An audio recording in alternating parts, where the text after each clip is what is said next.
নমস্কার বন্ধুরা, শুভ সকাল। সকলে কেমন আছো? আশা করি সকলেই ভালো আছো। ভালো থাকো, সুস্থ থাকো, এই কামনাই করি। আবারও তোমাদের কাছে নতুন একটা ভিডিও নিয়ে চলে এলাম। আমি পিউ। তো সকালবেলা দেখছো ভালোই আজকে আকাশটা ছিল, মাঝখানটা একটুখানি বৃষ্টি এসে গিয়েছিল। তো যেগুলো সকালে কাছাকাছি হয়েছিল সেগুলো যাই হোক শুকনো হয়ে গেছিলো, তাড়াতাড়ি ছুটে গিয়ে তুলে নিয়েছিলাম। আর তারপরে এই যে বিছানাটা ক্লিন করতে চলে এসেছি, যেহেতু বিছানার বেডশিটটা কাচা হবে তো অন্য বেডশিট আমি পেতে দিয়েছি। আর জানলার ওই দিকটা না প্রচণ্ড রোদ ভেদ করে, এখন তো আবার রোদ উঠে গেছে, তো অনেক রোদ ভেদ করে আসে না, সেই কারণে আমি চাদরটা ঘিরে দিচ্ছি। তো সেই কারণ রোদটা এলে না বিছানাটা গরম হয়ে থাকে।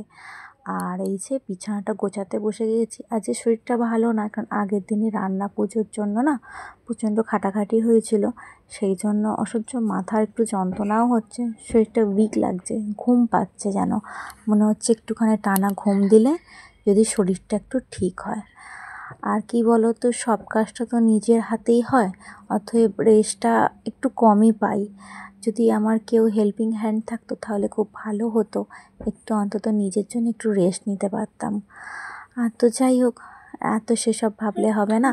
তো যতই কষ্ট হোক, যতই যাই হোক, নিজের সংসারটাকে তো সুন্দর করে গুছিয়ে রাখতে হবে, তাই তো? এটাই হচ্ছে আমাদের মেয়েদের এটা কর্তব্য। আর তার সাথে সাথেও নিজেদেরকে শরীরের খেয়াল রাখতে হবে, নিজেদেরকেই রাখতে হবে, কারণ অন্য কেউ তো আর রাখতে পারবে না। এটা নিজেদেরকেই সুস্থ রাখতে হবে, নিজেদেরকেই, কারণ কাজ করার জন্য নিজেদেরকেই সুস্থ রাখতে হবে। তো চলো যাই হোক, আমার বিছানাটা তো ক্লিন হয়ে গেছে। তো বিছানায় যে কটা জামা কাপড় ছিল শুকনো, যেগুলো সকালে কাচা হয়েছিল, সেগুলোই তুলে এনে ভাঁজ করে রাখছি। আর এই যে মেয়ে স্কুল যায়নি, তার কারণ হচ্ছে মানে আমি শরীরটা ভালো নয় বলে উঠতে একটু দেরি হয়ে গেছে বলে স্কুল আর পাঠাতে পারলাম না। তো ওই কারণে দুজনে বসে বসে এখন টিভি দেখছে, আর এদিকে তো আমার কাজ এই যে দেখতে পেলে হয়ে গেছে। এবার চলো রান্নার দিকটা যাই। তো এই যে দেখো, চাল কুমড়ো আর দিয়ে চিংড়ি মাছ করেছি, আর ভাতও হয়ে গেছে, আর এই একটা তরকারি হবে মাছ দিয়ে, ব্যাস হলেই হয়ে যাবে। আর সেরম কিছু আজকে আর করবো না, ঝটপট করে রান্নাটা করে নেব, কারণ শরীরটাও ভালো লাগছে না, আর অনেকগুলো কাজ আছে। তো চলো ওই কাজগুলো করে নিই। তো রান্না যেহেতু হয়ে গেছে, তো কয়েকটা জামা ছিল সেগুলোই ধুয়ে নিয়ে ভেবেছিলাম জলটা ভরবো, কিন্তু দেখছি খুব মানে আস্তে জলটা পড়ছে, পাইপে আসছে না, তাই ভাবলাম থাক, তাহলে পরেই জল ভরবো।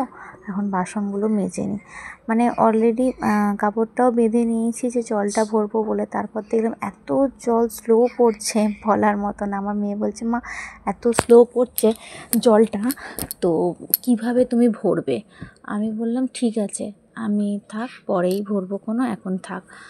আর কি বলো তো, নিজের সংসারটায় প্রচুর কাজ থাকে, কাজ দেখতে গেলে অনেক কাজ, মনে হয় তখনও যে একটুখানি নিজেকে রেস্ট দিই, কিন্তু আবার ভাবি রেস্ট যদি দিই অনেকগুলো কাজ একসাথে পড়ে যাবে, সেই কারণে নিজেকে আর রেস্ট দিতে পারি না।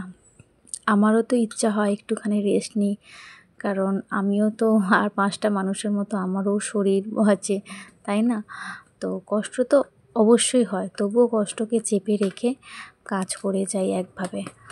তো চলো যাই হোক, এই বাসনগুলো কয়েকটা আছে, মেজে নিয়ে তারপরে এই জামা কাপড়গুলো আছে ওগুলো সেখানে মিলে দেবো।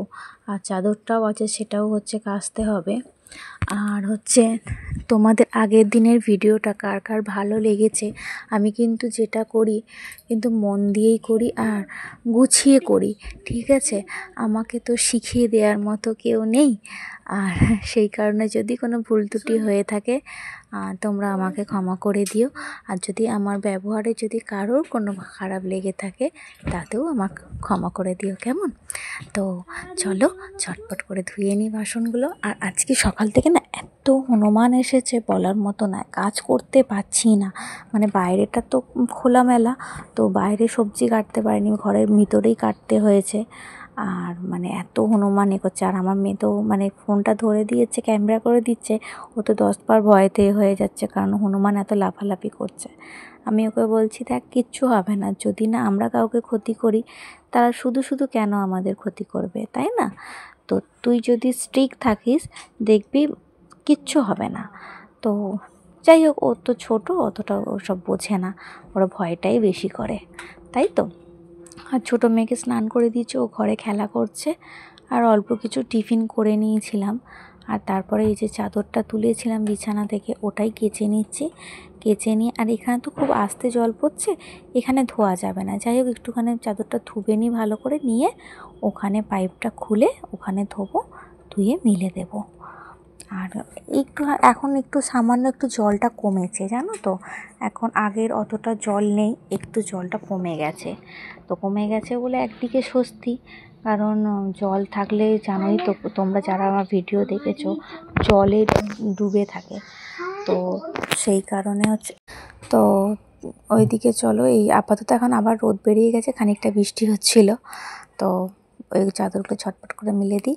আর এই যে দেখছো, রাস্তাটা কিন্তু শুকনো হয়ে গেছে, এই অর্ধেকটা শুকনো হয়েছে, জল শুকিয়ে গেছে, অর্ধেকটা থেকে জল, অর্ধেকটা যে জল হয়ে আছে ওটাও যদি একটু কমে যায়, তখন আমাদের যে ভেতরের রাস্তার যে জলটা ওটা ক্লিয়ার হয়ে যাবে, বুঝতে পেরেছো। এই যে চারিদিকে যখন জল মানে হয়ে আছে না, এই জলটা প্রায় অনেকটাই শুকিয়ে গেছে, মানে আর 1-2 সপ্তাহের মতো যদি টানা রোদ দেয়, তাহলে ভালোভাবে সব শুকিয়ে যাবে। আবার তো শুনছি নাকি পুজোতে বৃষ্টি হবে, মানে বৃষ্টিটা শেষ নেই, আর রাস্তা মনে হয় শুকনোও হবে না।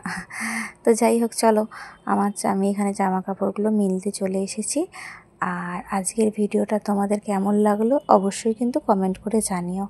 আর আজকে হয়তো ভিডিওটা বেশি দূর বাড়াতে পারলাম না, আজকে আমার নিত্যদিনের কাজ তোমাদের দেখালাম। অতিরিক্ত গরমে, এই ভাদ্র মাসের গরমেতে মানে হাড় ভাঙানি যেটা কাজ আমাকে করতে হয় নিজের হাতে, সেটাই তোমাদেরকে শেয়ার করলাম তোমাদের সাথে। তো কেমন লাগলো ভিডিওটা জানিও। আমার নিত্যদিনের ভিডিও তোমাদের যাদের যাদের ভালো লেগে থাকে, সুন্দর সুন্দর প্লিজ কমেন্ট করে পাশে থেকো।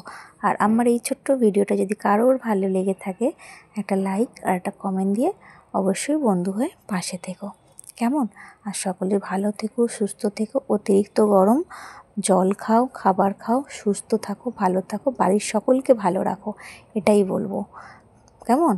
আর তাহলে আজকের মতো এই ভিডিওটা এইটুকুই রইল, কেমন। আবার কালকে নতুন একটা ভিডিও নিয়ে তোমাদের সাথে দেখা হবে, বুঝেছো। তাহলে ভিডিওটা পোস্ট করার পর ছটপট করে কিন্তু কমেন্ট করে দিও, কারণ তোমাদের কমেন্টের আশায় কিন্তু আমি থাকি। আজকের মতো তাহলে টাটা, বাই বাই, ভালো থেকো, চলো সকলকে বাই বাই।